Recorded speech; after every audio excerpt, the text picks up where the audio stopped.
Hallelujah. तो आइए आज के वचन में चले, पवित्र शास्त्र बाइबल से आज का संदेश सुने। आज का संदेश है हर घुटना झुकेगा, हर घुटना झुकेगा। वैसा निकालिए फिलिपियों की पत्री अध्याय 2 वचन 9 से लेकर 11। फिलिपियों अध्याय 2 वचन 9 से 11। Philippians chapter 2 verse 9 to 11।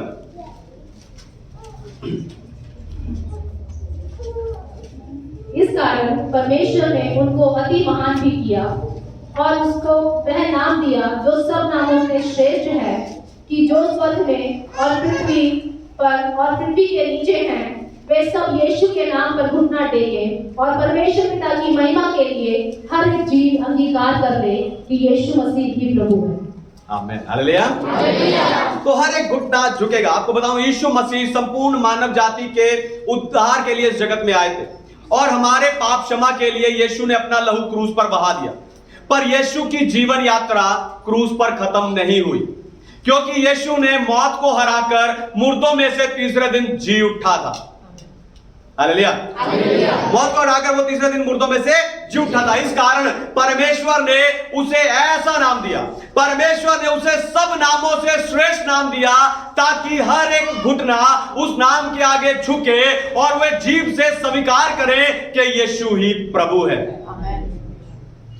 पर अब आपके मन में कोई ना कोई एक ऐसा व्यक्ति आ रहा होगा जिसके घुटने अकड़े हुए हो और आपको लगता है कि वो झुकेगा नहीं। पर आपको बताऊं, चाहे बूढ़ा हो या जवान, चाहे अमीर हो या गरीब, चाहे जवान हो या बूढ़ा, चाहे गोरा हो या काला, चाहे पढ़ा लिखा हो या अनपढ़, अरे चाहे वो कोई धर्म का मानने वाला हो, चाहे वो कोई विश्वासी, हर एक घुटना प्रभु के आगे झुकेगा और वो जीभ से स्वीकार करेगा कि यीशु ही प्रभु है। तो घुटना कैसे अकड़ जाता है और घुटना कैसे झुकता है, यही बताकर आज मैं आपको उत्साहित करने जा रहा हूं। तो सबसे पहली बात, पैसे के कारण घुटने अकड़ जाते हैं। पैसे के कारण घुटने अकड़ जाते हैं। पढ़िए मरकुस रचित सुसमाचार अध्याय 10 वचन 25। Gospel of Mark chapter 10 verse 25।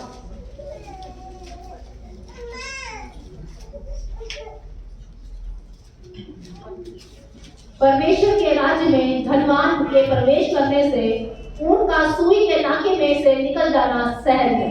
Hallelujah. धनवान का स्वर्ग राज्य में प्रवेश करने से ऊंट का सुई के नाके में से निकलना सहज है। यीशु मसीह ने ऐसा क्यों कहा?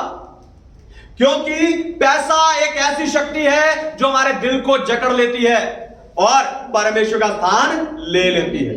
पैसे से प्रेम के कारण घुटने अकड़ जाते हैं और वो परमेश्वर के सामने झुकने से मना कर देते हैं। हालेलुया।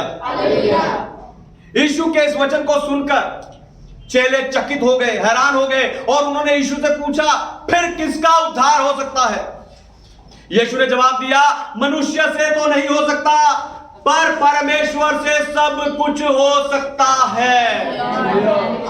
यानी आपके दिल को पैसे के प्रेम से छुड़ाकर, या यूं कह लो आपके दिल को पैसे के स्थान पर परमेश्वर से प्रेम करने के लिए खुद परमेश्वर आपके दिल को छुड़ा सकते हैं।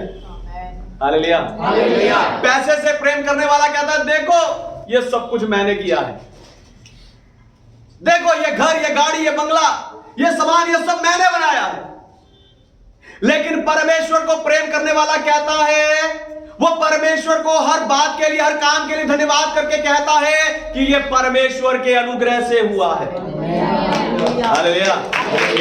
ये परमेश्वर के अनुग्रह से हुआ है। आपको बताऊं, पैसे से आप सिर्फ घर, गाड़ी, सामान, घूमना, खाना पीना, कपड़े, गहने खरीद सकते हो, पर जब आप अपने घुटने यीशु के आगे टेकते हो, तब आप इस संसार की ही नहीं पर स्वर्गीय वस्तुओं को भी प्राप्त करते हो। हालेलुया।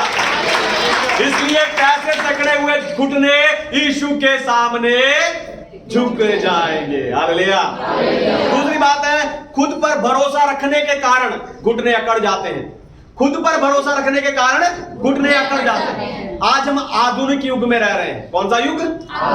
आधुनिक युग। एडवांस, सब कुछ एडवांस है। और इस युग के लोग खुद को, अपने आप को परमेश्वर के स्थान पर रखते हैं। हालेलुया।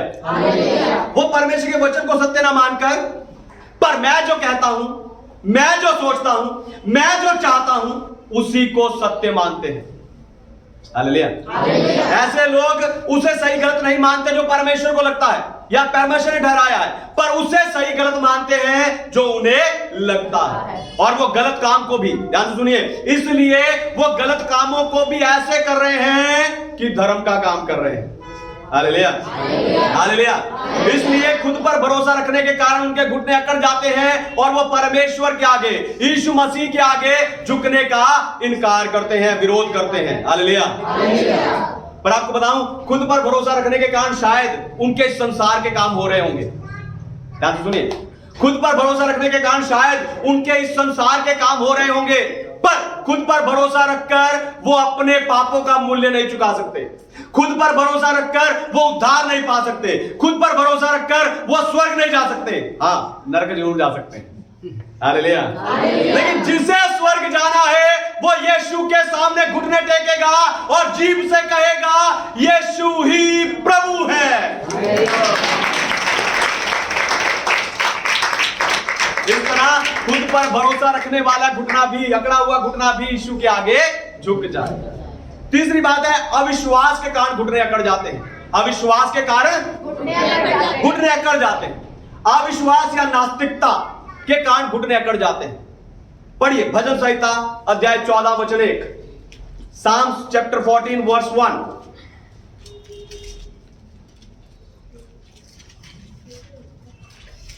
मूर्ख ने अपने मन में कहा, कोई परमेश्वर है ही नहीं।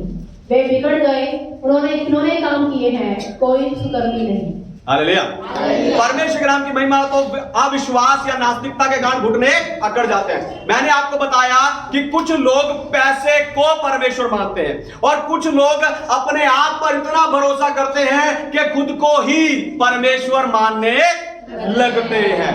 पर जो नास्तिक है, अविश्वासी है, वो कहता कोई परमेश्वर है ही नहीं। हालेलुया। अविश्वासी कहता कोई परमेश्वर है ही नहीं। और बाइबल ऐसे व्यक्ति को मूर्ख कहती है। बाइबल ऐसे व्यक्ति को मूर्ख कहती है, क्योंकि एक दिन आएगा जब उन्हें भी यीशु के सामने घुटने टेकने पड़ेंगे। हालेलुया। क्योंकि हर एक घुटना झुकेगा, पर हर घुटना एक तरह नहीं झुकेगा। दो तरीके में आज आपको बताने जा रहा हूं। हालेलुया। हर घुटना झुकेगा, लेकिन हर घुटना एक ही तरह से नहीं झुकेगा। और दो तरीके मैं आपको बताने जा रहा हूं कि कैसे झुकेंगे। पहला, कुछ हारे हुए विद्रोहियों की तरह झुकेंगे। कुछ हारे हुए विद्रोहियों की तरह झुकेंगे। जब हमने फिलिप्पियों अध्याय 2 वचन 10 पढ़ा है, वहां लिखा है कि वो कहता है कि हर एक घुटना झुकना चाहिए।